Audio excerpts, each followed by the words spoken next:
Assalamualaikum warahmatullahi wabarakatuh. Selamat berjumpa kembali sahabat dengan saya Sniper Ngesot. Pada kesempatan kali ini saya akan membahas tentang ciri-ciri kerusakan dan indikasi kerusakan pada senapan tersebut. Beberapa kali saya kedatangan senapan milik teman, senapan uklik sahabat, yang sering saya perbaiki. Kemudian saya sekarang memiliki sekitar 10 penyebab atau ciri-ciri kerusakan dan juga indikasi kerusakannya sahabat, agar mudah kita perbaiki. Untuk menyingkat waktu mungkin ini akan sedikit lama sahabat, jadi kalau umpamanya sangat lama mungkin saya akan bagi 2 video saja. Jadi saya punya catatan 10 ciri-ciri kerusakan pada senapan uklik dan indikasi kerusakannya sahabat, dan prediksi kerusakannya. Apa sih rusaknya ini dengan ciri-ciri kerusakan tersebut. Untuk menyingkat waktu,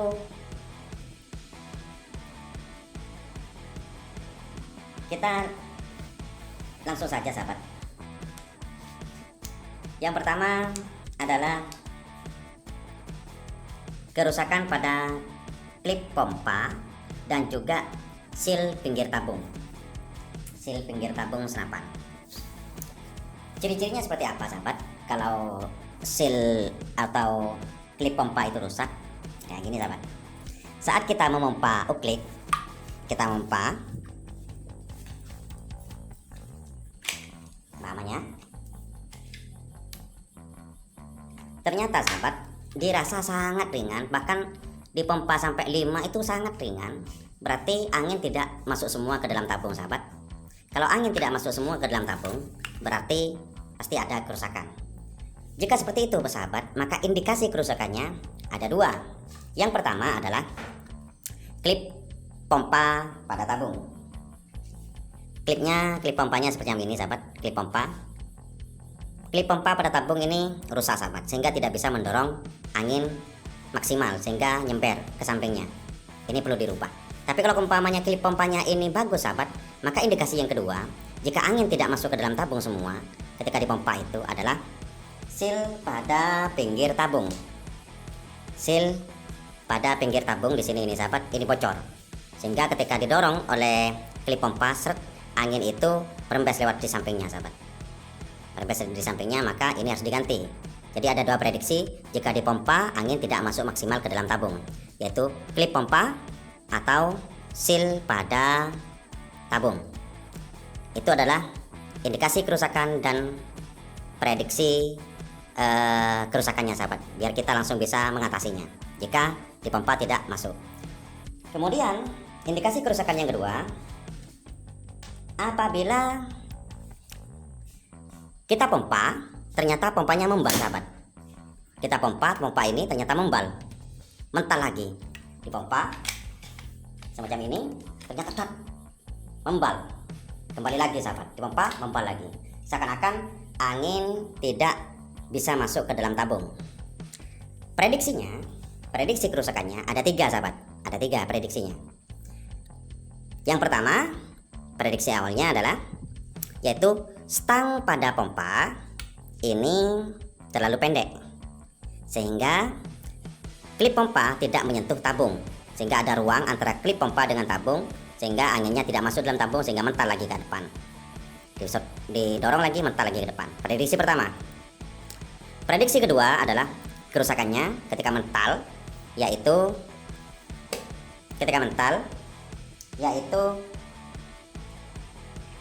seal inlet pada tabung. Ini contoh seal inletnya sobat. Seal inlet ini macam 2. Ada yang menggunakan Godfrey dengan seal, ada yang langsung menggunakan semacam ini sahabat. Kalau punya Tigre itu dan Innova itu biasanya menggunakan Godfrey, di depannya itu ada seal, namanya seal inlet. Seal inlet itu ada di mana sahabat? Ada di ujung depan tabung. Seal inlet ini bocor. Seal inlet ini bocor sehingga angin itu kembali ke depan, sehingga membuat pompanya mental lagi ke depan sahabat. Seal inletnya. Prediksi yang ketiga kerusakannya, jika klip pompanya aman, seal inletnya aman. Prediksi ketiga adalah seal inlet ini terlalu nyepan kepada lubang tabung, sehingga nggak bisa bergerak, nggak bisa mundur, nggak bisa terbuka tabungnya, sehingga anginnya nggak bisa masuk. Sekaligus bisa saja adalah pir pada seal inlet ini terlalu keras sehingga nggak bisa membuka seal inletnya di dalam tabungnya sehingga anginnya tidak masuk. Ada 3 prediksi. Yang pertama adalah klip pompanya kurang panjang. Yang kedua adalah kebocoran pada seal inlet. Yang ketiga adalah pada pir yang sangat keras.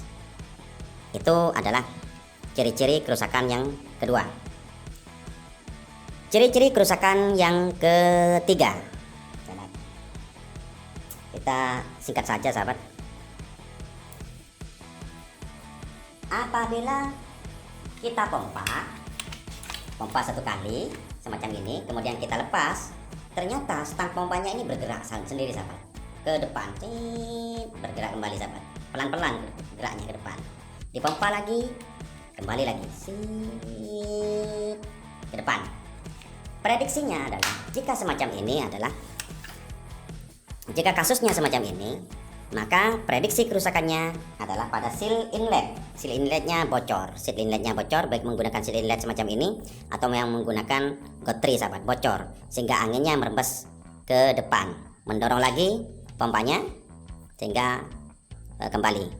Seperti itu. Ada kebocoran tabung ke depan. Itu adalah ciri-ciri single inlet bocor. Selanjutnya, sahabat, kerusakan yang sering terjadi juga, sahabat, yang nomor 4 adalah kebocoran di loading mimis di sini. Jika Anda sedang memompa kemudian menembak, tiba-tiba ada angin merembas di sini, keluar di sini, sahabat, berarti itu adalah kebocoran pada seal grendel, sahabat. Pada seal grendel. Ini grendelnya Saf Innova, sahabat. Maka ininya bocor, bisa pecah. Maka ini harus diganti. Kemudian dimasukkan lagi, insya Allah aman, sahabat. Jadi kalau umpamanya ada masalah terhadap grendel, cukup ini diganti, sahabat.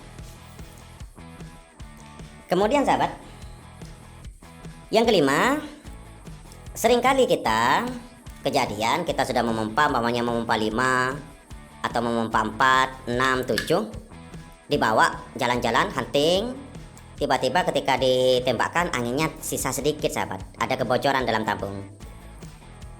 Sudah dipompanya normal, kemudian tidak ada kebocoran di transfer angin, tidak ada kebocoran di grendel, atau kita pompa 1 kali, kita tinggalkan beberapa jam sudah habis anginnya dalam tabung, maka indikasinya, prediksinya kebocorannya terjadi pada yang pertama, kebocorannya itu terjadi pada tabungnya, sahabat. Bagian mana?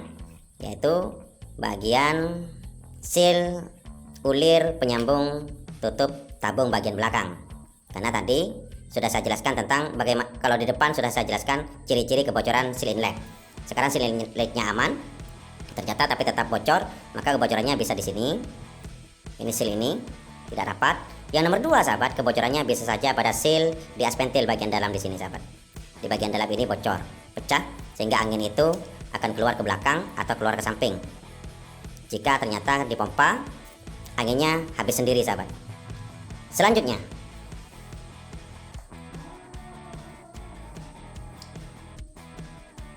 prediksi selanjutnya adalah kerusakan perkiong. Contohnya seperti ini, sahabat. Kerusakan perkiong itu, trigger atau plato ini nggak kembali, sahabat, nggak kembali seperti biasa, tetap lembut ke belakang sehingga ketika dipompa langsung bocor, langsung angin itu merembas ke atas, dipompa langsung merembas ke atas. Dan trigger ini nggak seperti tidak ada beban apa-apa, sahabat. Triggernya dipompa 1 kali langsung angin hilang, dipompa 1 kali langsung angin hilang. Prediksinya itu, sahabat, terjadi, prediksinya, sahabat, ada 2. Yang pertama adalah perkiong yang telah rusak. Ketika ini rusak, sahabat, perkiongnya, maka aspentil ini tidak mungkin menutup ke dalam, ini terbuka semacam ini, sehingga angin akan langsung keluar ke atas, sahabat, karena gara-gara tidak perkiong yang ada di belakang aspentil ini tidak menekan aspentil. Prediksi pertama. Prediksi kedua adalah plat L yang menutup aspentil bagian belakang ini, sahabat, ini nggak kembali lurus semacam ini. lurus, sehingga nggak mengunci aspentil, sehingga membuat aspentil itu mundur ke belakang, angin kemudian menyembar keluar. Ada dua, perkiong atau aspentil penyebabnya. Selanjutnya sahabat, kemudian sahabat, kerusakan yang ke-7 yaitu kerusakan pada transfer angin. Transfer angin itu biasanya sahabat di tabung, lubangnya ada dua, ini lubang baut, yang ke atas ini adalah lubang transfer angin yang masuk ke laras sahabat. Di sini biasanya ada silnya. Ada silnya. Diketahui bahwa sil transfer angin ini rusak adalah ketika Anda menembak, angin sudah tekanan tinggi di dalam tabung, ditembak, ini bergetar sahabat. Bergetar semacam ini, berarti sil transfer angin ini bocor. Atau ketika ditembak, itu powernya nggak kuat sahabat. Nggak ada kebocoran di tabung, nggak ada kebocoran di sil inlet. Tiba-tiba tapi ditembak itu nggak kuat powernya, tetap biasa. Maka itu berarti sil transfer angin itu bocor dan itu harus diganti sahabat. Lanjut untuk menyikat waktu sahabat. Kemudian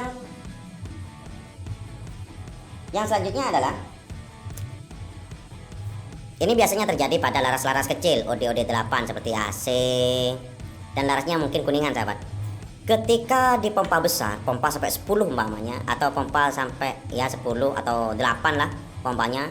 Ketika pompa sedikit seperti 4, 5 ini normal, nitik sahabat. Tapi ketika pompa 7, 8 sampai 9 ini ngacak.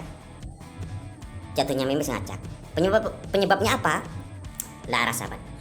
Larasnya. Kenapa larasnya? Kalau kuningan yang hanya OD8 itu larasnya ketika terkena tekanan angin besar dia bergetar sahabat. Bergetar. Saking bergetarnya sehingga laju mimis itu tidak normal. Laju mimis. Kemudian bagaimana pengatasannya? Yang pertama adalah nipel depannya sahabat dikuatkan. Kadang-kadang nipelnya yang tidak kuat sehingga laras yang ada di dalam serombongnya ini bergerak. Yang kedua, untuk bisa kuat dengan tekanan angin tinggi yang hanya OD8 seperti AC, Garuda dan semacamnya, bisa diakali sahabat. Gimana? Yaitu larasnya itu dikasih ganjalan yang pas kepada serombongnya yang banyak sahabat. Bukan cuma satu titik, bisa sampai 6 sampai 5 atau 6 titik perbanyak menggunakan plester ataupun apa. Kemudian masukkan ke dalam serombongnya sehingga laras itu akan terkunci oleh serombongnya sahabat sehingga nggak bergetar. Itu caranya sahabat. Selanjutnya sahabat, nggak ada kerusakan, yang lain sudah normal, laras sudah menggunakan laras OD13 semacam ini sahabat, menggunakan OD13 atau di atasnya lagi, ternyata larasnya masih ngacak. Awalnya normal, digunakan normal, enak digunakan, nggak ada, maksudnya larasnya nggak bengkok, ulir atau ulir larasnya nggak rusak karena awalnya normal, tiba-tiba lama kelamaan ngacak. Penyebabnya ada berapa sahabat? Ada dua penyebabnya. Penyebab yang pertama adalah larasnya kotor, banyak serpihan timah, kotoran dan sebagainya, dan caranya dibersihkan. Kemudian sahabat, yang penyebab yang kedua adalah ujung larasnya itu sudah suak, ujung larasnya karena sering digunakan sehingga banyak alur atau ulir pada dalam laras ini menyemper ke depan. Menyemper ke depan. Gimana caranya ketika mengatasi itu? Pruning sahabat, atau ada yang ulir yang patah. Kalau umpamanya ada ulir yang patah di depan ini, maka kita harus mengadakan pemotongan bagian depannya, kemudian pruning. Caranya sudah saya sediakan di video sebelum-sebelumnya sahabat, caranya. Nah, selanjutnya sahabat, yang ke-10 ini yang terakhir sahabat. Yang 10 tidak ada kaitannya dengan senapan. Kaitannya adalah dengan peredam. Saat menggunakan senapan biasa tanpa peredam normal sahabat, nitik, power kuat, enak. Tapi ketika dikasih peredam ngacak sahabat kemana-mana. Maka penyebabnya ada dua sahabat, ada dua, cukup dua saja penyebabnya. Yang pertama adalah peredamnya tidak center, tidak lurus dengan laras sehingga mimis masuk ke peredam itu menyenggol beberapa bagian dalam peredam. caranya sahabat harus diluruskan, baik dengan cara pengikiran di sini atau membuat lubang dalam peredam ini dibuat lebih lebar sehingga tidak menyentuh dalam peredam ini, mimisnya normal keluarnya sahabat. Kemudian penyebab yang kedua, kadang-kadang sahabat awalnya digunakan normal, enak digunakan, tiba-tiba ngacak ketika dikasih peredam. Terkadang sahabat di dalam peredam ini ada serabut yang keluar sahabat, karena beberapa peredam itu sahabat di dalamnya hanya menggunakan karpet semacam ini, yang mana ini ada serabut-serabutnya. Ini keluar serabut-serabutnya ada sahabat di dalam. Serabutnya keluar sehingga mimis yang melewatinya akan membentur serabut itu sehingga membuatnya ketika keluar tidak normal sahabat. Maka langkah caranya sahabat dibakar saja. Kalau umpamanya nggak di tengah-tengah sahabat, kalau di tengah-tengah ya harus dibongkar, dibersihkan, dibakar saja. Kalau hanya di samping-samping pakai api, pakai korek, dibakar, masukkan, seret, habis, sudah selesai. Mungkin itu saja 10 penyebab kerusakan dan cara mencari indikasi kerusakan pada senapan uklik sahabat. Semoga ini bermanfaat. Mungkin kapan-kapan dari 10 penyebab kerusakan itu saya akan praktekkan sahabat untuk mengerjakannya jika ada waktu sahabat, karena saya juga punya channel satunya yaitu Alifaska Kreatif yang juga membuat ide-ide kreatif yang mungkin bisa sahabat kunjungi lah. Baik, mohon dukungannya dengan cara di like, di subscribe, di share, beri komentar yang positif, kemudian tekan loncengnya agar Anda mendapatkan notifikasi dari Sniper Ngesot tentang video-video terbaru. Assalamualaikum warahmatullahi taala wabarakatuh.